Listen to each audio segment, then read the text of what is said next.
Hello guys, I am Ricky and you are most welcome to our YouTube channel Nirmala निर्वाण classes. तो आज जो प्रश्न हम लेकर आपके सामने उपस्थित हुए हैं ऑब्जेक्टिव, यह मॉडर्न इंडिया का प्रश्न है और साथ ही इतिहास का है।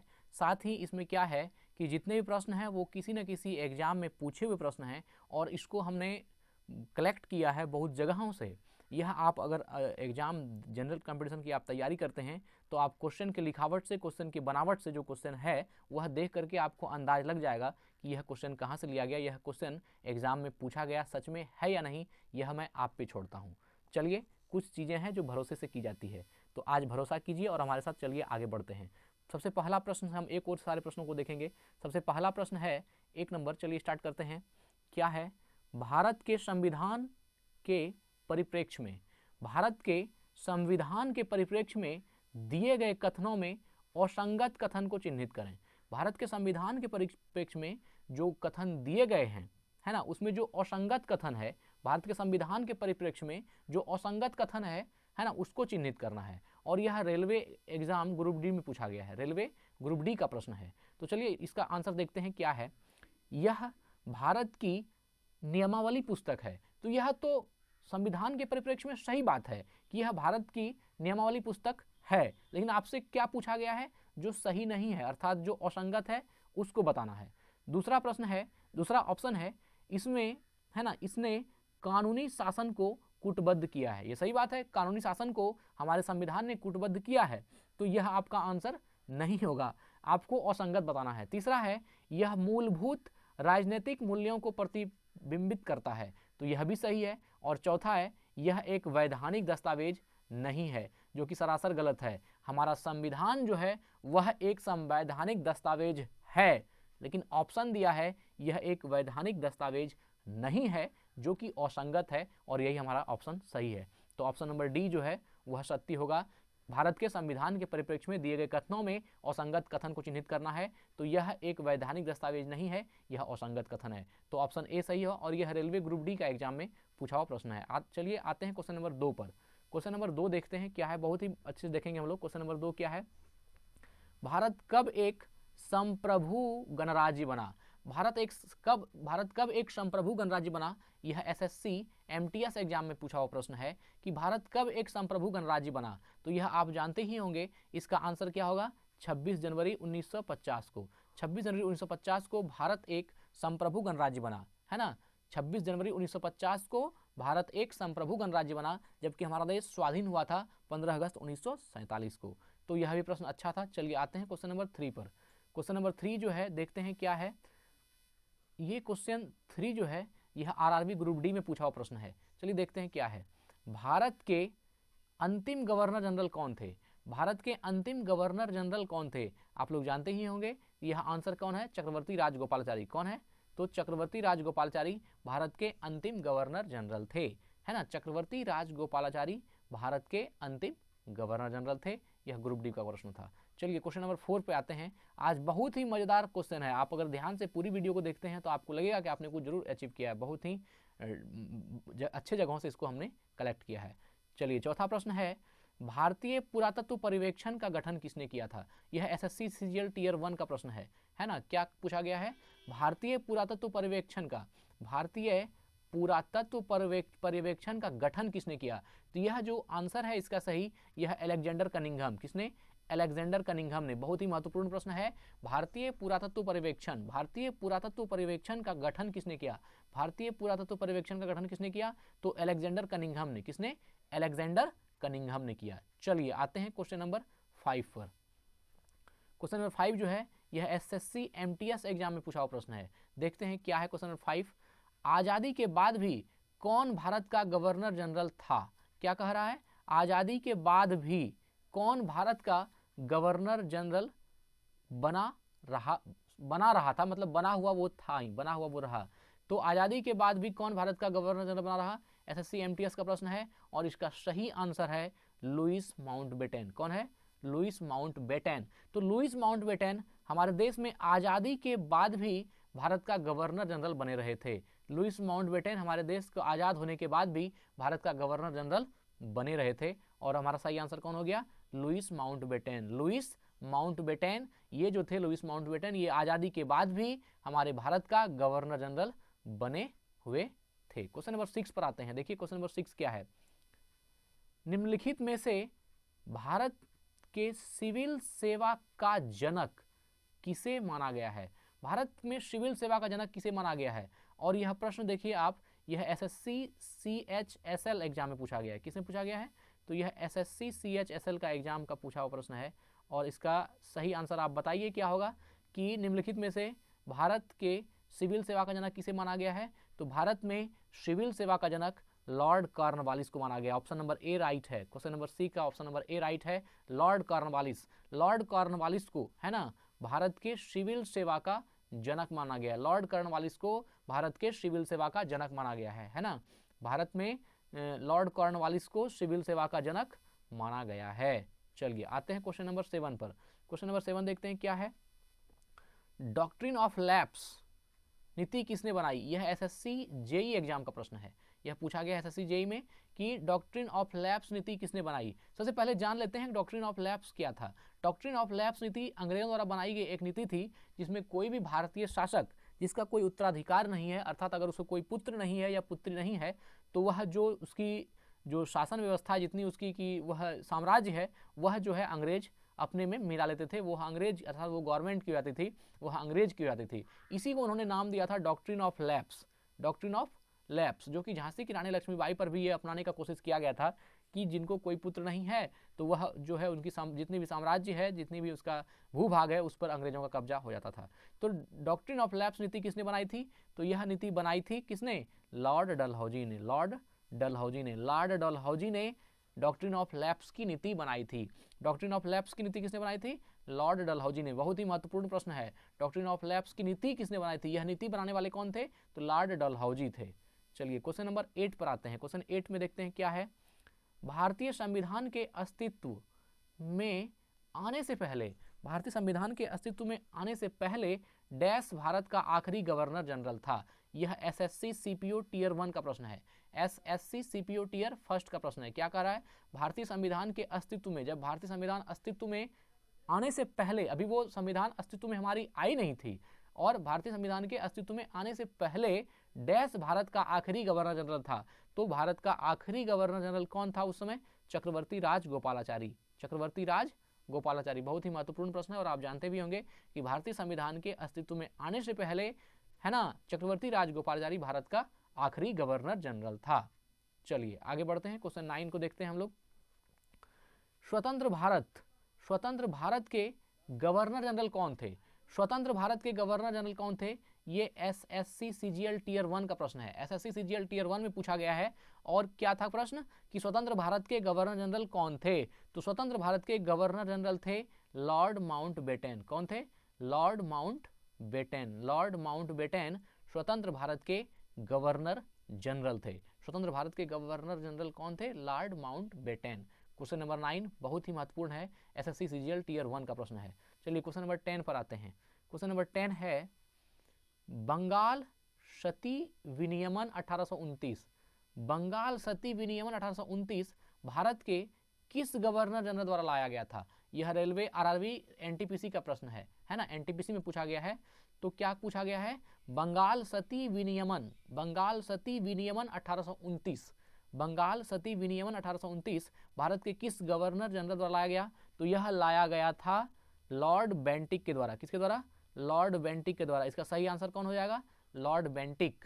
बंगाल सती विनियमन 1829 भारत के किस गवर्नर जनरल द्वारा लाया गया था? तो लॉर्ड विलियम बेंटिक के द्वारा। लॉर्ड विलियम बेंटिक के द्वारा क्या लाया गया था? बंगाल सती विनियमन 1829। बंगाल सती विनियमन 1829 लॉर्ड विलियम बेंटिक के द्वारा लाया गया था। बहुत ही महत्वपूर्ण प्रश्न है।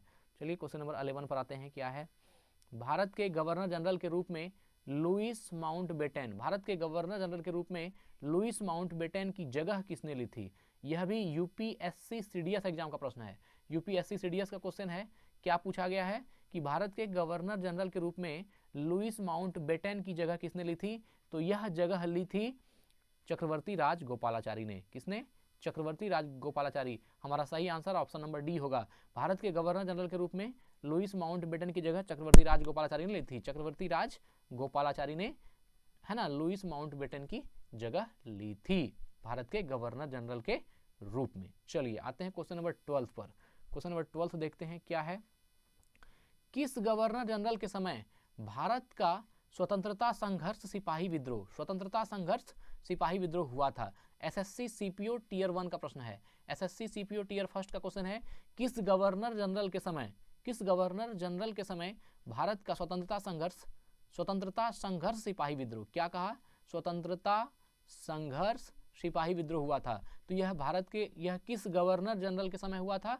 तो यह हुआ था आपका option number D, Lord Canning के समय। लॉर्ड कैनिंग किस गवर्नर जनरल के समय भारत का स्वतंत्रता संघर्ष सिपाही विद्रोह हुआ था? तो लॉर्ड कैनिंग के समय भारत का स्वतंत्रता संघर्ष सिपाही विद्रोह लॉर्ड कैनिंग के समय में हुआ था। चलिए क्वेश्चन नंबर 13 पर आते हैं। क्वेश्चन नंबर 13 क्या है, देखते हैं इसको। पहला हिंदी अखबार 30 मई 1826 को शुरू किया गया। एक प्रश्न तो यहीं पर है, हिंदी अखबार कब शुरू किया गया? 30 मई 1829 को। 30 मई 1829 को हिंदी अखबार कब शुरू किया गया? 30 मई 1826 है यार। पहला हिंदी अखबार 30 मई 1826 को शुरू किया गया था। यह दिन हिंदी पत्रकारिता दिवस के रूप में भी मनाया जाता है। तो देखिए, हिंदी पत्रकारिता दिवस हम लोग कब मनाते हैं? तो 30 मई को। हिंदी पत्रकारिता दिवस कब मनाते हैं? 30 मई को। और पहला हिंदी अखबार कब जो है शुरू किया गया? तो 30 मई 1826 को। 30 मई 1826 को। तो प्रश्न क्या है? पहला हिंदी अखबार 30 मई 1826 को शुरू किया गया था। यह दिन हिंदी पत्रकारिता दिवस के रूप में भी मनाया जाता है। इस अखबार का नाम क्या था? तो इस अखबार का नाम था उदंत मार्तंड नाम था। और यह प्रश्न पूछा गया है रेलवे आरआरबी ग्रुप डी में। रेलवे आरआरबी ग्रुप डी का प्रश्न है कि पहला हिंदी अखबार 30 मई 1826 को शुरू किया गया था। यह दिन हिंदी पत्रकारिता दिवस के रूप में भी मनाया जाता है। इस अखबार का नाम क्या था? तो यह था उदंत मार्तंड, है ना, उदंत मार्तंड। इस अखबार का नाम क्या था? उदंत मार्तंड। पहला हिंदी अखबार 30 मई 1826 को शुरू किया गया और यह दिन हिंदी पत्रकारिता दिवस के रूप में भी मनाया जाता है। और इस अखबार का नाम क्या था? उदंत मार्तंड। आगे बढ़ते हैं, क्वेश्चन नंबर 14 पर आते हैं। क्वेश्चन नंबर 14 देखिए क्या है ना। स्वतंत्रता संग्राम में मदद करने के लिए लोकमान्य तिलक द्वारा कौन सा अखबार शुरू किया गया था? यूपीएसएससी एग्जाम का है। यूपीएसएससी एग्जाम का है। और यह इसका सही आंसर क्या होगा? तो आप लोग जानते ही होंगे, केसरी होगा, है ना। स्वतंत्रता संग्राम में मदद करने के लिए लोकमान्य तिलक द्वारा कौन सा अखबार शुरू किया गया? तो केसरी। स्वतंत्रता संग्राम में मदद करने के लिए लोकमान्य तिलक द्वारा कौन सा अखबार शुरू किया गया? तो केसरी शुरू किया गया। और यह यूपीएसएससी एग्जाम में पूछा गया है। इसमें एक बात जान लीजिए, ऐसा कहा जाता है कि इंडियंस में यूनिटी लाने के लिए जो लोकमान्य तिलक साहब थे, इन्होंने गणेश चतुर्थी को भी मनाना और उस उत्सव को भी पूरा योगदान दिया। बढ़ाने चढ़ाने में लोकमान्य तिलक का भी योगदान रहा। और उन्होंने एक अखबार भी शुरू किया जिसका नाम केसरी था। तो यह स्वतंत्रता संग्राम में मदद करने के लिए लोकमान्य तिलक द्वारा अपनाई गई अखबार थी। चलिए आते हैं क्वेश्चन नंबर 15 पर। 15 क्वेश्चन नंबर क्या है? किसे फादर ऑफ इंडियन सर्विसेज कहा जाता है? मेरी एक मित्र है, वह सब क्वेश्चन देखी जब मेरा कलेक्शन, तो वो इसमें फंस गई थी। फादर ऑफ इंडियन सर्विसेज मतलब वो बाकी का आंसर तो जानती थी, लेकिन ये प्रश्न का आंसर नहीं जानती थी। ये प्रश्न बहुत ही नया है और अच्छा प्रश्न है। किसे फादर ऑफ इंडियन सर्विसेज कहा गया है? ये एसएससी सीएचएसएल एग्जाम का प्रश्न है। एसएससी सीएचएसएल एग्जाम का प्रश्न है, किसे फादर ऑफ इंडिया सर्विसेज कहा जाता है? तो फादर ऑफ इंडिया सर्विसेज कहा जाता है सरदार वल्लभ भाई पटेल को। बहुत ही महत्वपूर्ण प्रश्न है। किसे कहा गया है? सरदार वल्लभ भाई पटेल को। फादर ऑफ इंडिया सर्विसेज किसे कहा गया है? सरदार वल्लभ भाई पटेल को। Father of India services Sardar Vallabh भाई पटेल को कहा गया है। क्वेश्चन नंबर 16 पर आते हैं, देखते हैं क्या है। भारतीय स्वतंत्रता, है ना, भारतीय स्वतंत्रता के दौरान समाचार पत्र यंग इंडिया को किसके द्वारा प्रकाशित किया गया था? यह एचएसएससी एग्जाम का प्रश्न है। एचएसएससी में यह पूछा गया है, भारतीय स्वतंत्रता के दौरान समाचार पत्र यंग इंडिया को किसके द्वारा प्रकाशित किया गया? तो यंग इंडिया को प्रकाशित किया गया था महात्मा गांधी के द्वारा। आप लोग जानते होंगे, सही आंसर सी है। महात्मा गांधी के द्वारा यंग इंडिया पत्र को प्रकाशित किया गया। भारतीय स्वतंत्रता के दौरान समाचार पत्र यंग इंडिया को किसके द्वारा प्रकाशित किया गया? तो महात्मा गांधी के द्वारा प्रकाशित किया गया। आप लोग क्वेश्चन की बनावट, लिखावट और कसावट से आपको समझ में आता होगा कि यह सचमुच एग्जाम में आया हुआ प्रश्न है, ये कोई झूठा प्रश्न नहीं है। चलिए, और उससे हमको क्या लाभ मित्र? चलिए क्वेश्चन नंबर 17 देखते हैं। महात्मा गांधी को दक्षिण अफ्रीका में एम्बुलेंस सेवाओं में उनके योगदान के लिए अंग्रेजों के कैसर-ए-हिंद पदक से किसने सम्मानित किया था? यह यूपीपीएससी प्रीलिम्स का प्रश्न है। यूपीपीएससी प्रीलिम्स का प्रश्न है कि महात्मा गांधी को दक्षिण अफ्रीका में एम्बुलेंस सेवाओं में उनके योगदान के लिए अंग्रेज के कैसर-ए-हिंद पदक से किसने सम्मानित किया? यह प्रश्न किसने सम्मानित किया बाद में जानेंगे। पहले ये जानते हैं कि महात्मा गांधी को कौन सी उपाधि दी गई थी? कैसर-ए-हिंद को, हिंद की। और यह किसके द्वारा दी गई थी? अंग्रेजों के द्वारा दी गई थी। और यह क्यों दी गई थी? तो यह दी गई थी दक्षिण अफ्रीका में एम्बुलेंस सेवा में महात्मा गांधी के योगदान के लिए। यह प्रश्न बहुत ही महत्वपूर्ण है, पूछा जाएगा। दक्षिण अफ्रीका में एम्बुलेंस सेवा में योगदान के लिए महात्मा गांधी को कौन सा पदक अंग्रेजों द्वारा दी गई थी? तो कैसर-ए-हिंद की उपाधि दी गई थी। दक्षिण अफ्रीका में एम्बुलेंस सेवाओं में योगदान के लिए महात्मा गांधी को कौन सी उपाधि दी गई थी अंग्रेजों के द्वारा? कैसर-ए-हिंद पदक दी गई थी। कभी कभी पूछता है निम्नलिखित में से कौन सी पदक है जो महात्मा गांधी को अंग्रेजों द्वारा दिया गया था? तो वहां भी आपका आंसर होता है कैसर-ए-हिंद। तो यह कैसर-ए-हिंद की जो पदक दी गई थी वह किसके द्वारा दी गई थी? तो वह दी गई थी लॉर्ड हार्डिंग के द्वारा। किसके द्वारा? Lord Hardinge. लॉर्ड हार्डिंग साहब ने महात्मा गांधी को कैसर-ए-हिंद की जो है पदवी दी थी और दक्षिण अफ्रीका में एम्बुलेंस सेवाओं में महात्मा गांधी के योगदान के लिए। चलिए क्वेश्चन नंबर 18 पर आते हैं। क्वेश्चन नंबर 18 देखते हैं क्या है। वह व्यक्ति जिसे गुरुदेव के नाम से जाना जाता है। बीपीएससी प्रीलिम्स का प्रश्न है ना। बीपीएससी प्रीलिम्स में पूछा गया है वह व्यक्ति जिसे गुरुदेव के नाम से जाना जाता है। तो गुरुदेव के नाम से किसको जाना जाता है आप लोग जानते ही हैं। तो ये रविन्द्रनाथ टैगोर को जाना जाता है। गुरुदेव के नाम से रविन्द्रनाथ टैगोर को जाना जाता है। चलिए बहुत ही आसान प्रश्न था। 19 देखते हैं क्या है। अब है रविन्द्रनाथ टैगोर को गुरुदेव की उपाधि किसने दी थी? यह प्रश्न एमपीपीएससी प्रीलिम्स में पूछा गया है।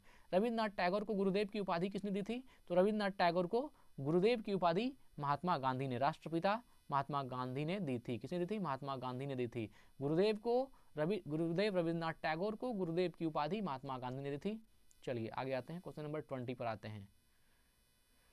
गांधी जी को ब्रिटिश ने कौन सी उपाधि प्रदान की थी जो उनके द्वारा त्याग दी गई थी? देखिए एक तो महात्मा गांधी को यह एसएससी सीजीएल टियर 1 का प्रश्न है। एसएससी सीजीएल टियर 1 में यह प्रश्न पूछा गया है। महात्मा गांधी को ब्रिटिश ने कौन सी उपाधि प्रदान की थी जो उनके द्वारा त्याग दी गई थी? तो वह उपाधि जस्ट अभी हम लोग पढ़े हैं, कैसर-ए-हिंद की उपाधि थी। कौन सी उपाधि है? कैसर-ए-हिंद की उपाधि महात्मा गांधी को ब्रिटिश ने दी थी और वह दक्षिण अफ्रीका में एम्बुलेंस सेवाओं में उनके योगदान के लिए दिया गया था। और उस उपाधि को महात्मा गांधी ने क्या किया? त्याग दिया था। महात्मा गांधी ने उस उपाधि को वापस कर दिया था। महात्मा गांधी ने उस उपाधि को त्याग दी थी। तो महात्मा गांधी द्वारा त्यागित उपाधि कौन सी है? कैसर-ए-हिंद। अंग्रेजों द्वारा महात्मा गांधी को दी गई उपाधि कौन सी है? कैसर-ए-हिंद। कैसर-ए-हिंद उपाधि महात्मा गांधी को किस लिए मिला है? दक्षिण अफ्रीका में, है ना, एम्बुलेंस सेवाओं में योगदान के लिए मिला है। तो यह 20 प्रश्न जो एग्जाम के पूछे हुए प्रश्न थे उसको हमने करेक्ट करके आपके सामने उपस्थित किया। बहुत ही समय लगा, लेकिन हाँ बहुत खुशी भी मिलती है जब आपके सामने ये उपस्थित करते हैं और आप लोग देखते हैं, प्लस रिएक्ट करते हैं तो बहुत ही बढ़िया लगता है। और आपके कमेंट से हमारी एनर्जी लेवल 10 गुना बढ़ती है और हम मन से काम करते हैं। तो चलिए आज के दिन का जो हमारा थॉट रहेगा वह रहेगा कि आपका इस दुनिया में आने का उद्देश्य क्या रहा। आप इस चीज़ का आज मंथन दिन में कीजिएगा कि हम यहाँ क्यों आए हैं, या फिर यहाँ पर आना हमारा मतलब हम क्यों आए हैं, या हमारा क्या उद्देश्य है। इस चीज़ को आज मंथन के लिए आपके सामने उपस्थित किया है हमने इस सेंटेंस को। चलिए ठीक है, आज यही वीडियो को एंड करते हैं। धन्यवाद, स्वस्थ रहें, अपना ख्याल रखें।